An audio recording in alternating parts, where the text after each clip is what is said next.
Hey everybody, this is Ryan McClanahan with HistoryThroughCards.com. I hope you're all doing very well today. I was really sad to hear the passing of Ted Zanidakis from Net54, I think a couple of weeks ago, and I wanted to share one of his articles. His research to me is really fantastic, and that's what he's really well known for, specifically his research into the T206 set and what player could have what back, and also the 1949 Bowman baseball, which I had read this article years and years ago, and I was really blown away by the amount of research that he did into this.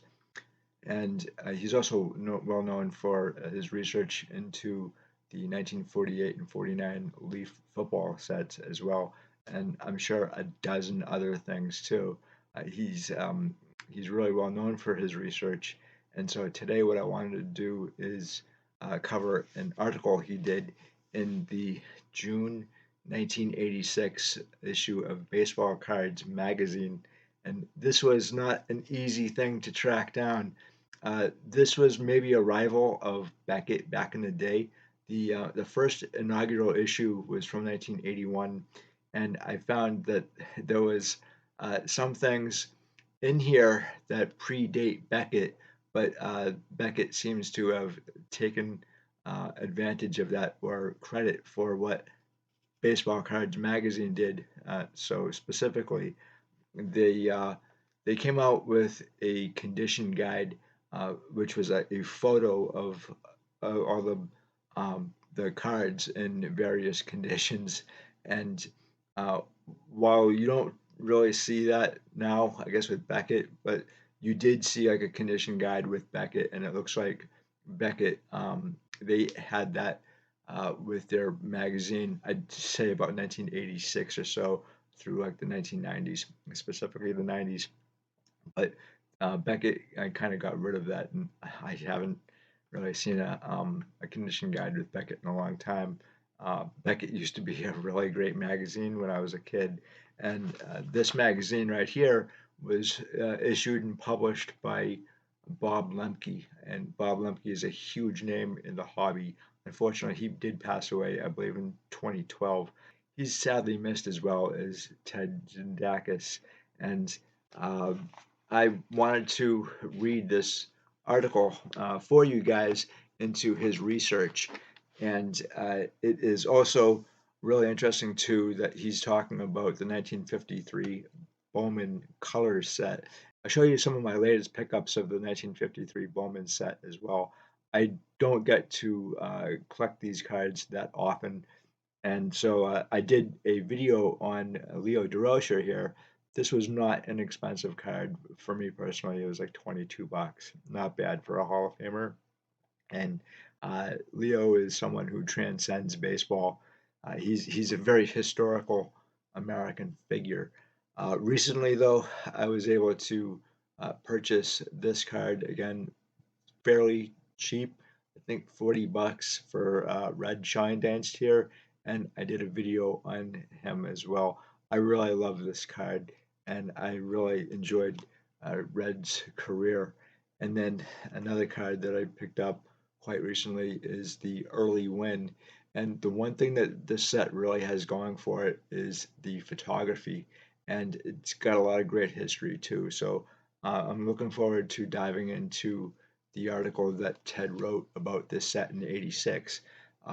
There is some stuff that I think needs to be updated, and so I'll be updating that article, and I'm going to be including him in my article as well. I've actually included Ted and his research in my look into the T206 because he really had a lot of great stuff that he wrote over the years about that set. So I had to include him in my article and say thank you very much. I greatly appreciate it, Ted. Anyway, getting back to some of the other cards that I have in this set, the Gil Hodges here, and I'm really, really happy that Gil got in the Hall of Fame. It should have been back in like 1994, but I'll talk about Gil at some point.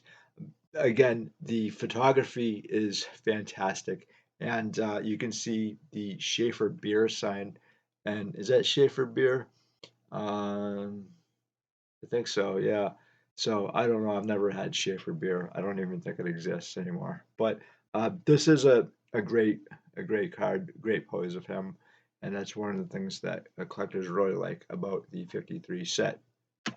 Another card that I picked this card up a very long time ago, Nellie Fox. I love Nellie Fox. What a great Hall of Famer, great ball player. Unfortunately, passed away quite young, 47, because of his addiction to chew.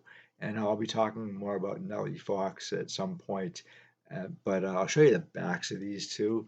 If you guys haven't seen any of these, they look like this.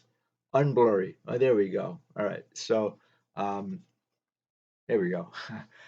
So that's Nellie Fox. It's another great photo. Um, it's really hard for me to say what photo is my favorite, what player is my favorite card in this set. And so another card that I picked up a long time ago was the Richie Ashburn, and I'll show you that one. Hopefully unblurry. I don't know what is wrong with this. Come on. All right, so that ain't working out. Hey, you know what? That's okay. So Richie Ashburn, another player I'm going to be talking about shortly, and this was actually one of my first cards that I picked up in this set at a live auction, a Halls auction, and it's the Warren Spahn. One of my favorite Warren Spahn cards is this, and it's one of the reasons why I went on a Warren Spahn run, and I wanted to learn as much as possible about the player. And he's a World War II veteran. He won more games than Epirixi, and Epirixi was prior to Warren Spahn here the winningest lefty in baseball history, and he's in the Hall of Fame. He played with the Cincinnati Reds. I'll talk about Epirexy at some point too, because he's really interesting. I think he was a chemistry teacher in the off season, and he was a World War One veteran with the Gas and Flame division, and so that is one of my favorite cards. Another card that I really enjoy is the Marty Marion, and this is when he was a manager of the St. Louis Browns, the American League. They became the Orioles, and the patch here is really fantastic. The jersey itself is great. They have a great history. They were not the winningest team in the world, so they went to the World Series in 1944. He was with the Cardinals, which was not a huge leap because it was they played in the same Sportsman Park. But this is a great card, and I knew Marty a little bit. I talked to him a couple of times over the years, and I think that he should be in the Hall of Fame. I also think that he was the 1944 or 45 National League MVP one year, and just a really great, solid ball player. And there is a slight football connection with him, or at least one with Sammy Baugh, in which he beat out Sammy Baugh for the shortstop position for the Cardinals. And I also want to show you guys one of my first pickups in this set, and it is Roy Campanella. And I'll have another video on Roy Campanella at some point because I think he's just an amazing ball player and an even more amazing human being. And I really wish that I could see him play. I think that would have been awesome. But anyway, so this card really didn't set me back a whole lot when I got it at a live auction at Halls again. And this is really kind of like when you could buy really great cards of awesome Hall of Famers and players pretty cheap back in the day. So I was a teenager when I bought this card, and I'll show you the back. Looks like this. So when I picked this card up, I couldn't believe it.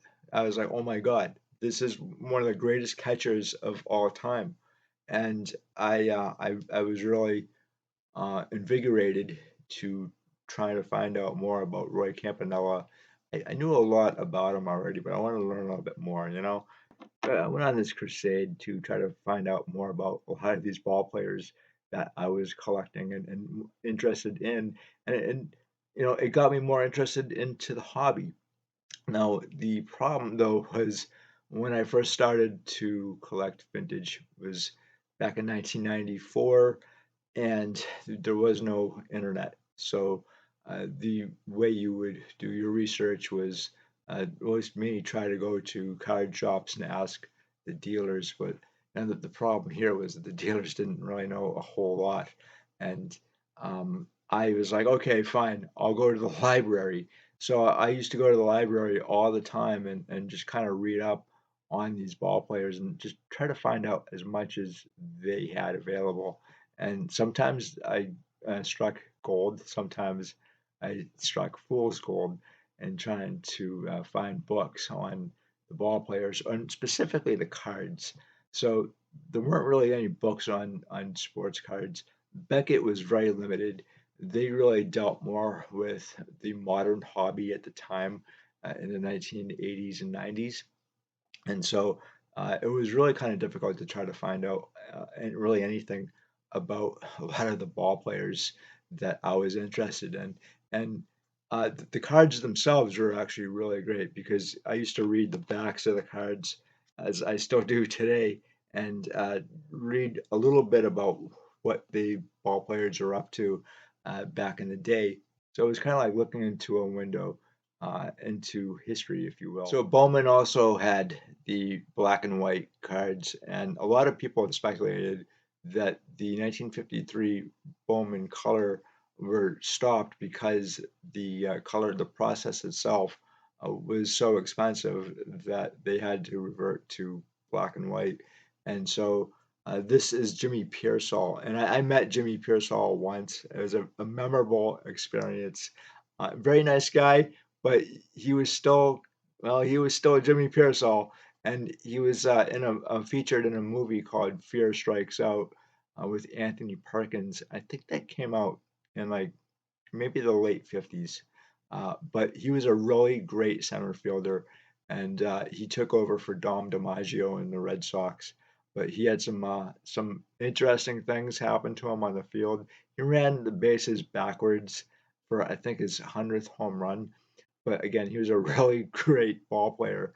So the backs of these are the same exact as the color. Some of the black and white cards I really like. Um, and then I'll show you another black and white card as well. And I think it really has to do with lighting as well, and where the photographer is aiming his camera as well. So this is Willard Nixon, another Red Sox player, and Willard Nixon, I know of him because first off, he was a pitcher. His autograph is not easy to find. So if Ted Williams had too much fan mail or he just didn't want to sign at all, he would rely on Willard Nixon. And Willard Nixon's Ted Williams signature is pretty spot on.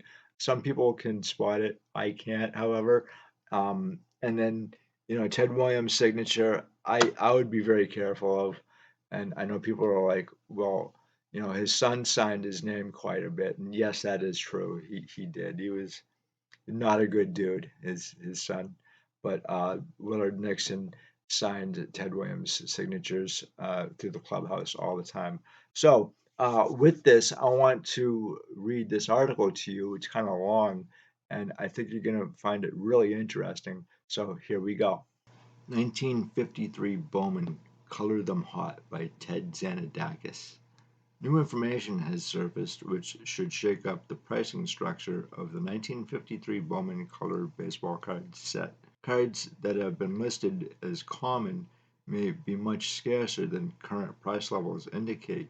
Conversely, some of the cards which have traditionally been thought of as being tough may soon have trouble holding their current value. Previously, this information has been limited to a select few experts in the series, but recent discoveries of uncut sheets, an original hoard of high numbers, and concrete information on the printing process used to produce the set has given collectors a much clearer view of the true rarity of certain cards in this set.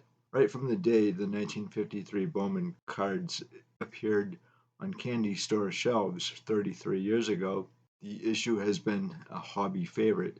They have consistently been rated in collector polls as one of the all-time most popular baseball card sets. This popularity has translated to more than 3 decades of high demand and rising values. Upon opening the red, white, and blue wax packs in 1953, collectors were electrified by the discovery of the cards which utilized for the first time in baseball card history actual color photographs of the current Diamond Stars. Previous colored cards by Bowman, Topps, and others had featured black and white photos to which color was added during the printing process. It would take Topps until 1957 to use actual color photos on its cards. Not only were the 1953 Bowmans in gorgeous living color, but the size of the card had been increased a whopping 44% to 2.5 by 3 3/4, a direct response to Topps' introduction of large-size baseball cards in 1952. In fact, the size, format, and content of 1953 Bowman set can be directly attributed to the Philadelphia-based bubblegum company's counterattack on Topps. The George Mall Advertising Agency in Philadelphia was responsible for the decision on all of the Bowman and his predecessor Gum Inc. cards: baseball, football, basketball, and non-sports. After viewing Topps' second-year baseball card effort in 1952, Mall art director Charles Steinbecker came up with the suggestion of meeting Topps head-on in card size and beating them to the artistic punch by the use of actual color photos rather than retouched black and white or painted cards. The Mall agency sold Warren Bowman on the idea, and the firm geared up to fully meet Topps' large format challenge. The old presses which had been used to produce the smaller 2 1/16 by 3 1/8 cards from 1951 to 1952 gave way to a new 43-inch track press. The 53 Bowman color set consists of 160 cards printed on 5 sheets of 32 cards. Each of the 16 teams of the era was represented by about 10 players, except the Pirates, which have only 5.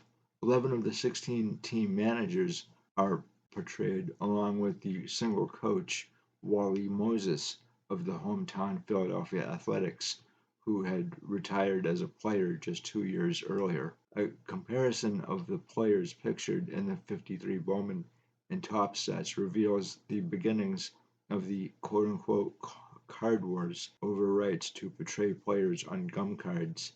Topps had exclusive rights on most of the black stars of the day: Jackie Robinson, Willie Mays, Satchel Paige, while Bowman's issue contained only a few of the lesser-known black ball players. The two companies shared such players as Roy Campanella, Luke Easter, and Minnie Minoso.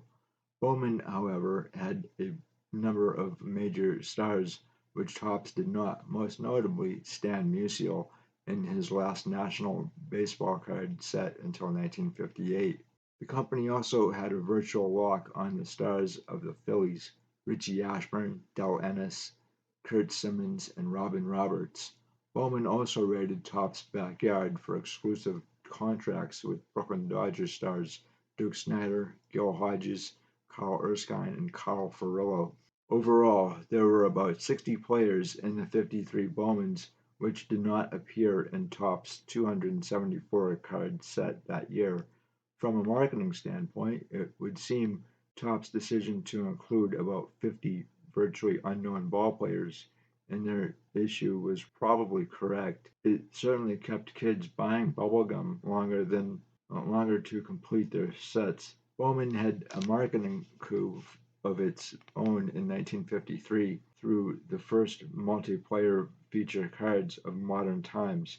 Card number 44 depicted the Star Yankee trio of Hank Bauer, Yogi Berra, and Mickey Mantle, while card number 93 showed the Yankees double play combination of Billy Martin and Phil Rizzuto. This concept was new to kids who collected back in 1953. we felt we were getting more for our pennies when we found one of these special cards in the pack. The avid Dodgers fan in our neighborhood raved about the now famous action shot of Pee Wee Reese, number 33, suspended in midair. That card actually was, I believe, from 1947. It's a very famous photo, by the way. I'll probably talk more about that specific card in a later video. Later that summer, when the higher numbered cards began to make their appearance, we were bewildered to find two different cards of journeyman Giants pitcher Al Corwin. It may have been understandable if Corwin had been of the era's $50,000 bonus babies, but he was just a promising sports starter on the New York staff. It has only been very recently that we have discovered a possible rationale for the issue of the second card. On card number 126, his birth month is erroneously spelled Recember. The subsequent card, number 149, has December. Correction craze. Speaking of errors, the only really major boo-boo in the Bowman's is card number 159. The back of the card identifies the player photo as Mickey Vernon. In fact, it's actually Floyd Baker. Ironically, Floyd Baker also appears in the 64 card 1953 Bowman black and white set, which was issued later in that year, and which we will be discussing in an upcoming Baseball Card Magazine article. While collectors have been haunted by the simple beauty of the 53 Bowmans for more than a generation, they have also been mystified by the relative rarity among the several print runs. Like all other major Topps and Bowman baseball card issues before 1974, the 53 Bowmans were issued in series over the course of the spring and summer. This allowed the companies to produce current cards of traded players in their new uniforms, or to catch the season's hot rookies without the need for an update set. Usually the latter series was not printed or sold in as high a quantity as the first few series, because the novelty of the new set would have worn off by midsummer, or the cards would be competing with football cards on the store shelves. This resulted naturally in differing degrees of scarcity, which today's collectors must cope with in completing the set or seeking a particular superstar. Until very recently, conventional wisdom held that the 1953 Bowmans existed in two levels of scarcity: the more common low numbers 1 to 112 and the scarcer high number 113 to 160. By the early 1980s, however, it was determined that somewhere in the meeting ground between those two groups was a third level of scarcity, even tougher than the high numbers. This top level scarcity group has usually been identified as cards 113 to 128. Now, however, recent discoveries of uncut sheets and an original 1950s hoard are causing some shifts in the traditional line of thought. This author has seen 4 of the 5 uncut sheet formats by which the 53 Bowmans were printed. The unseen sheet, the 4th series of 32 cards, number 97 to 128, has remained a mystery. However, since there is no reason to believe that there was anything other than the standard 1 card each of the 32 numbers on that sheet, it would seem to point to the fact that the quote-unquote scarce series among 53 Bowmans actually compromises cards 97 to 128 rather than just 113 to 128. Indeed, any large volume dealer or any collector who has tried to complete a 53 Bowman set can testify that the cards from 97 to 112, which include such stars as Eddie Matthews, Warren Spahn, and Red Schoendienst, are as hard to find as those numbered 113 to 128, even though the book value on the latter group is more than twice as high.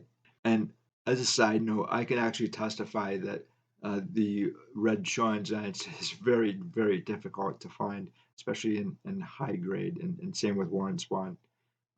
Eddie Matthews, you don't really see too often that shows. I'll see that card every once in a while, but yeah, I think Zanidakis is on to something here.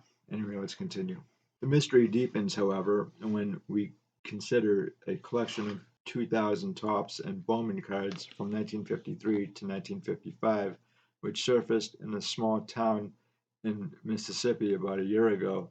Among them were some 250 cards from the 1953 Bowman set, all of which were numbered from 113 through 160. If we consider this original hoard of 250 cards as a typical run of the high numbers, then we have to accept the more traditional breakdown of the price guides. Or does this actually suggest 4 levels of rarity among 53 Bowman color? The first, the most common, would be cards from the first 3 press sheets, 1 through 96. The second and third, which might be subject to a reversal of order, would seem to be the traditional high numbers, 113 to 160, and this new group of semi-highs, 97 to 112. Without a doubt, the scarcest group of the 16-card run from 113 to 128. This would seem to point to the fact that Bowman may have scrambled the printing of part of the press run on that fourth sheet, perhaps substituting cards 113 to 128 partway through the run. Only the appearance of one or more uncut sheets in the numbering range can confirm the true scarcity of the variously numbered series.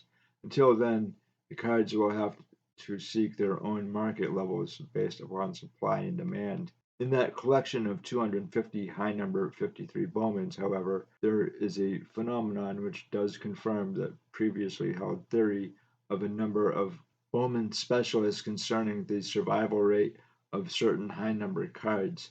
This hoard showed a very peculiar distribution that is worthy of mention. There were about 6 cards each of all the numbers between 113 to 160, with the exception of cards 121 to 128, for which no more than 2 and as few as none were found. This pattern seems to verify the belief of longtime Bowman collectors that these cards, while probably printed in the same numbers as the rest of the series, were actually issued in lower numbers and are therefore significantly scarcer today, and the number issued can be laid to damage done to certain cards either during or shortly after the printing process. The affected cards are believed to be cards 121 to 128.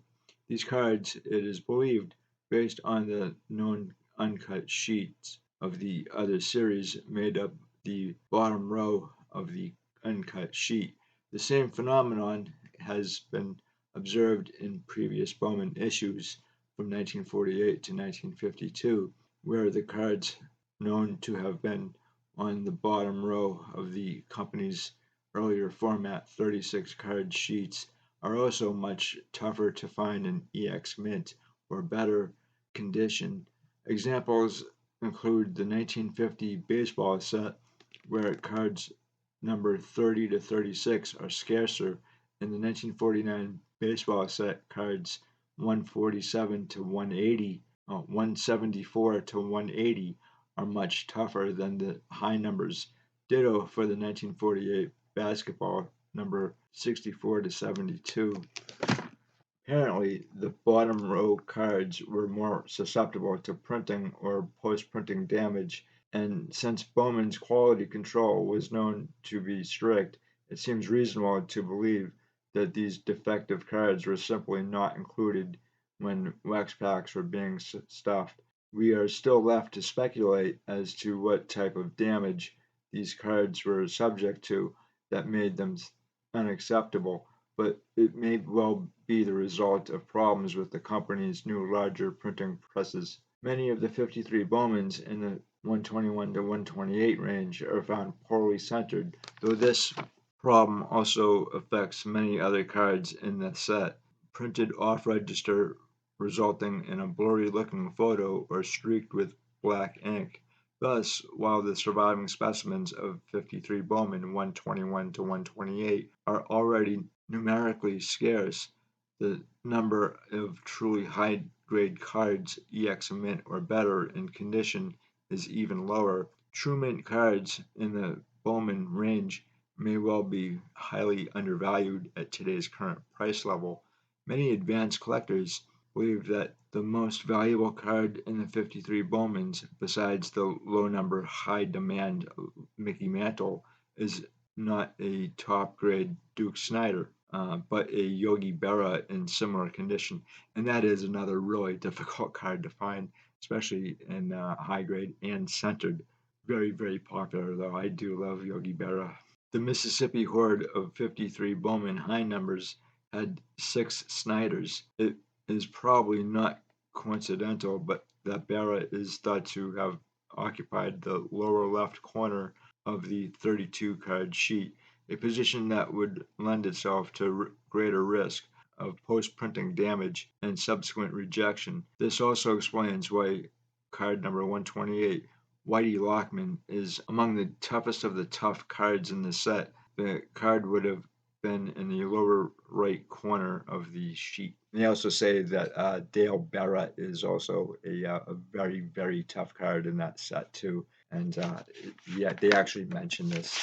And unfortunately, I don't have the number right here in front of me, but it is another very difficult card. So that is the end of this article.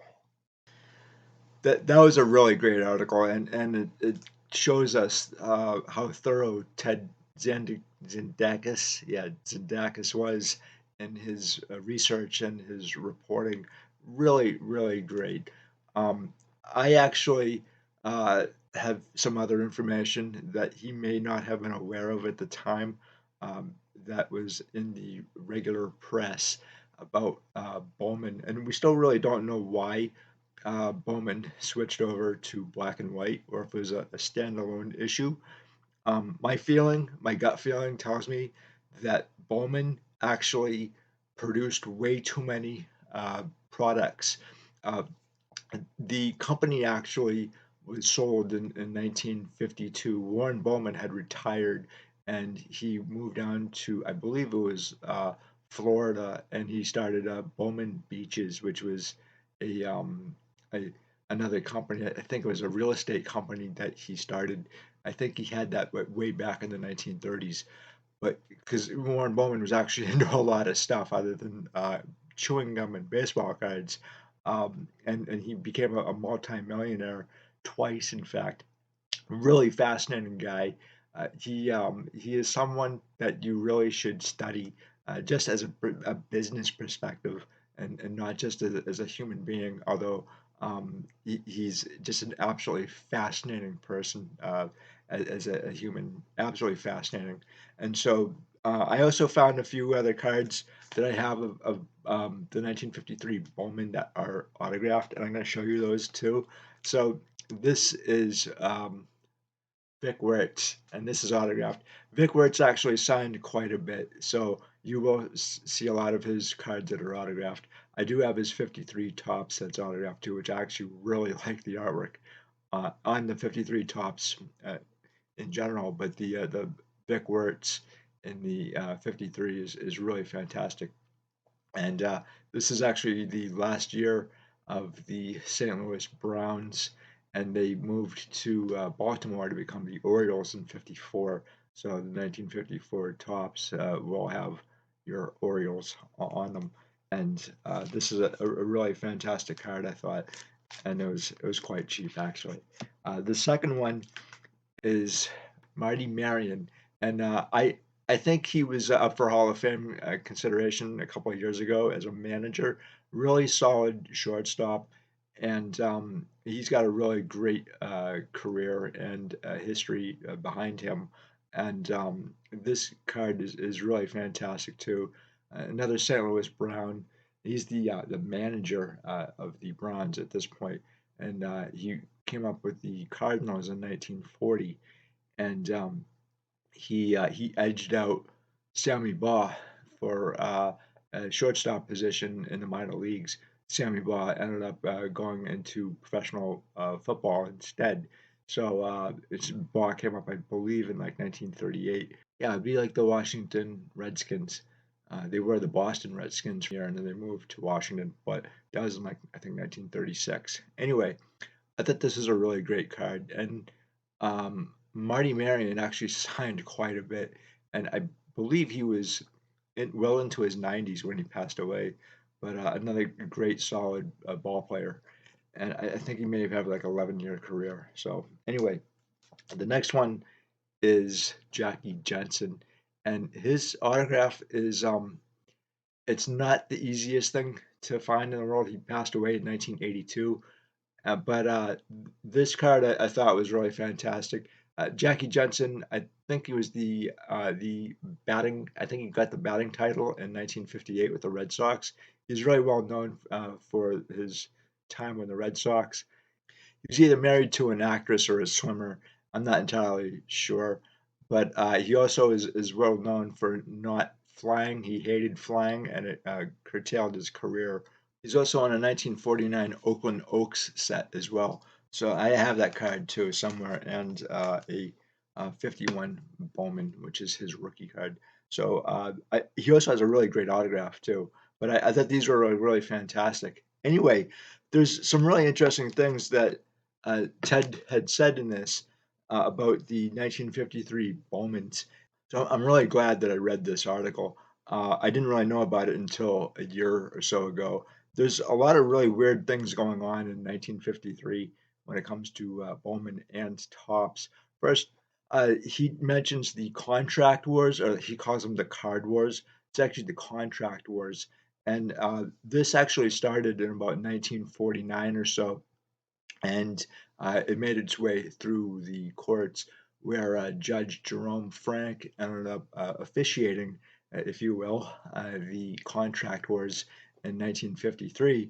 So more harm was done to Topps in the contract wars than Bowman. But I think in the end, Bowman really spent way too much money on the 53 set. At least my official opinion is that, and that they had too many products that they were selling. They also sold out to a company called Haleen Laboratories. Some researchers say that all that Bowman did was to change the name to Haleen Laboratories.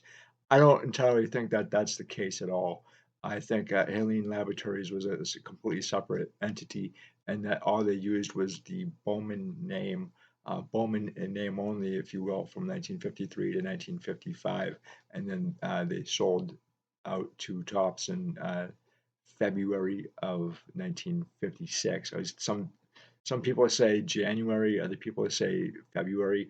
Some of these dates and times are not exact, and so it's really hard to tell even in regular press, because honestly, who's really telling the truth here on a lot of the stuff, and all the documentation that we have no longer exists on the sale of Bowman to Topps, and uh, Topps, they took all of Bowman's, I guess, patents for cards that they were going to use in the 1956 season, and they dispersed them to other card issues. And so it's a really interesting thing to research Bowman. I've done quite a number of research on Bowman from like 1927, actually even before he owned a card set. He was a cop at one point in like 1918, and he got fired for having women in the back of his cop car. And then he had a lot of other various jobs too. And Bowman actually changed their name several times. In fact, the earliest incarnation um, was it wasn't Gum Inc., but it was close to that in 1927, and he only had like $25 in his pocket at the time. He emptied out his bank account, and when he started the company, and so that's a huge risk. The one thing that's universal to any Warren Bowman story is that he took giant risks in his personal life and his professional life. He was married 5 times. He got sued by at least one woman who tried to take his company away from him in 1936, and he had to sue to get it back. And I actually wrote an article on this lawsuit. And so it's kind of an interesting thing to research all this, that there is a connection to one person, and then you find out and that person is connected to somebody else within the chewing gum industry, if you will, which turns into the sports card industry. And so all these people are really connected, and all I have to do is kind of like follow the dots, if you will. And sometimes these dots are very hard to follow, but you know that's what happens when you read so much as I do.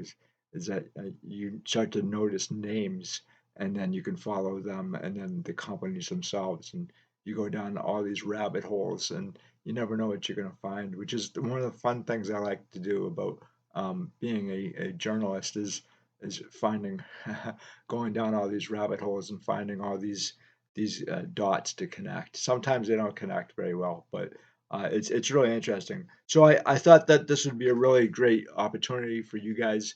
If you haven't read any of Kinzan, Ted Zindakis's, boy, it's a hard last name to pronounce. Anyway, um, if you're not familiar with Ted Z's articles, now you are. He's very thorough in his research, and he's got a lot more out there.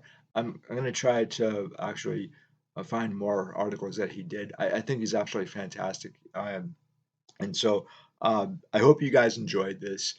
I really enjoyed reading this. There's a little things that I didn't know about, and it's kind of funny. Like years and years later, uh, after the 1953 Bowman issue was in uh, dime store shelves, that all this information came out. You never know what's out there too in the hobby. How many sheets of cards are out there? And incidentally, this is aside from this, but haven't you noticed that we haven't found a sheet of 1909 T206s and T207s or T205s?